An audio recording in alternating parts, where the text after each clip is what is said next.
Welcome to my new video. আমি জয়, তোমরা দেখছো দ্য গার্ডেন লাইফ চ্যানেলের আরও একটি নতুন ভিডিও। আজকে আমি তোমাদেরকে যেটা দেখাতে চলেছি, আমার একটি গাছ বিগত 8 থেকে 9 মাস আগে আমি গাছটিকে বসিয়েছিলাম।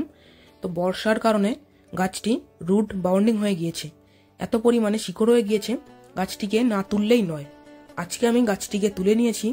তুলে নেওয়ার পর আমি গোবর সার এবং সবজির খোসা, যেটা আমি নিজস্বভাবে জৈব সার তৈরি করে থাকি, তো সেই জৈব সারটি নিয়ে নিয়েছি। এখন আমি যেই গাছটিকে রিপোর্টিং করব, সেই গাছটিকে আমি এখন তুলব। গাছটি আমি নিয়ে এসেছি। নিয়ে আসার পরে গাছের যেই বাঁধা রয়েছে ডালগুলো কঞ্চির লাঠি দিয়ে, সেই লাঠিগুলো দিয়ে সাপোর্ট দিয়ে বাঁধা, সেই লাঠিগুলোকে খুলে নেব। লাঠিগুলো খুলে নেওয়ার পরে চারিপাশটি একটু খুঁচে নেব, যাতে মাটিটি আলগা হয়ে যায়। তো এই গাছটি আমি বালতিতে লাগিয়েছি। বালতিটির সাইজ 12 ইঞ্চি থেকে 14 ইঞ্চি। তো বালতিটিতে লাগানোর পর বেশ বড় জায়গায় লাগিয়েছিলাম। লাগানোর পরে গাছটি এতটা পরিমাণে চেহারা হয়েছে এবং বর্ষার জল পাওয়াতে গাছটির শিকড় আরও পরিমাণে বেড়ে উঠেছে এবং রুট বাউন্ডিং হয়ে গিয়েছে। তো যেহেতু আমি গাছটি প্রথমত আমি ছাদ বাগান তৈরি করার সময় গাছটিকে বসিয়েছিলাম, তো টব ছিল না দেখে গাছটিকে আমি বালতিতেই বসিয়েছি। বিগত কয়েকদিন ধরে আমি গাছটিকে লক্ষ্য করেছি, বর্ষা থামার পরই গাছটি কোনোরকমভাবে গ্রোথ নিচ্ছে না। তারপরে আমি গাছের এই টবের বালতিটি উঁচু করে আমি যেখান থেকে ড্রেনিং সিস্টেম করেছি, সেই ড্রেনিং ছিদ্রটি থেকে দেখলাম যে তলার থেকে শিকড় বেরিয়ে এসছে।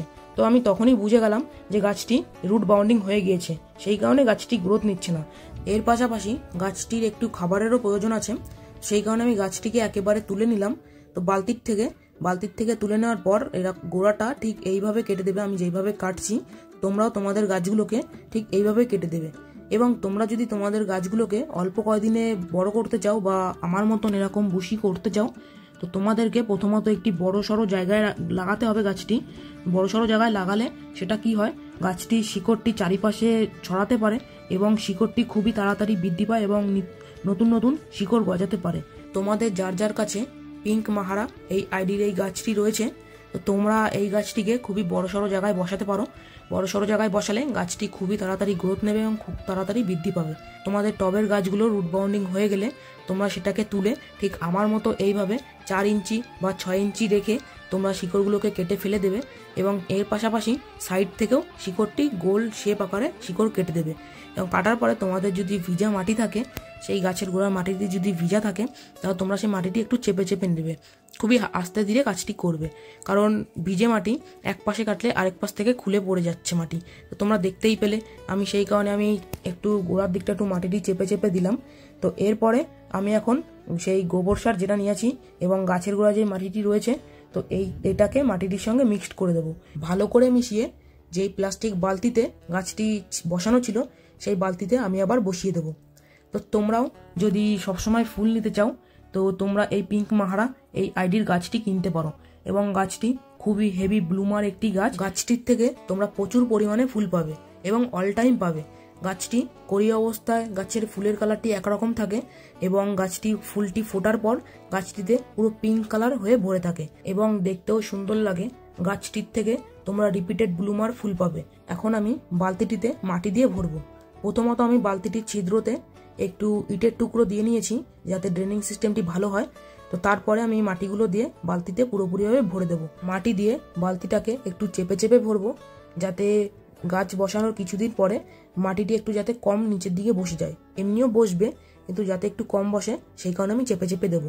গাছটিকে আমি যেহেতু এখন রিপোর্টিং করছি, কারণ সামনেই সিজন আসতে চলেছে এবং সামনেই শীতকাল, গাছটি আমাকে যতটা পরিমাণে ফুল দিত তার থেকে আমি আরও বেশি পরিমাণে ফুল নেওয়ার জন্য গাছটিকে আমি রিপোর্টিং করলাম এবং গাছের শিকড়টি কেটে বাটিতে বসালাম এবং নতুন শিকড় ও নতুন ডালপালাও আরও অনেক ছাড়বে এবং আশা করছি গাছটির থেকে আরও প্রচুর পরিমাণে আমি ফুল পাবো এবং গাছটিকে আমি যা খাবার দিয়েছি মাটিটির সঙ্গে, গাছটি খেয়ে পুষ্টি হয়ে গাছটি আমাকে আরও ভরে ভরে ফুল দেবে। সেটা আমি তোমাদেরকে পরের ভিডিওতে দেখাতে চলেছি। এবং গাছটিকে আমি এখন নিয়ে গাছটিকে আমি এখন বসিয়ে দেব বালতিটির মধ্যে। তো গাছটিকে আমি পুরোপুরিভাবে বসিয়ে দিলাম। বসিয়ে দেওয়ার পর চারিপাশ থেকে মাটি দিয়ে দেবো, যাতে চারিপাশ থেকে যাতে ফাঁকা না থাকে বা গাছের গোড়ায় ফাঁকা না থাকে, গাছের গোড়াটিতে বাতাস আটকে না থাকে। তো একটু চেপে দেবো, কারণ একটু বসিয়ে দেবো নিচের দিকে যাতে বাতাস না থাকে। বাতাস থাকলে তোমাদের কি হয়, অনেক ক্ষেত্রে তোমাদের শিকড়টি পচন ধরে এবং যেহেতু শিকড় কেটেছি সেখান থেকে ফাঙ্গাসে ধরে শিকড়টি পচন ধরতে পারে এবং গাছটি মারাও যেতে পারে।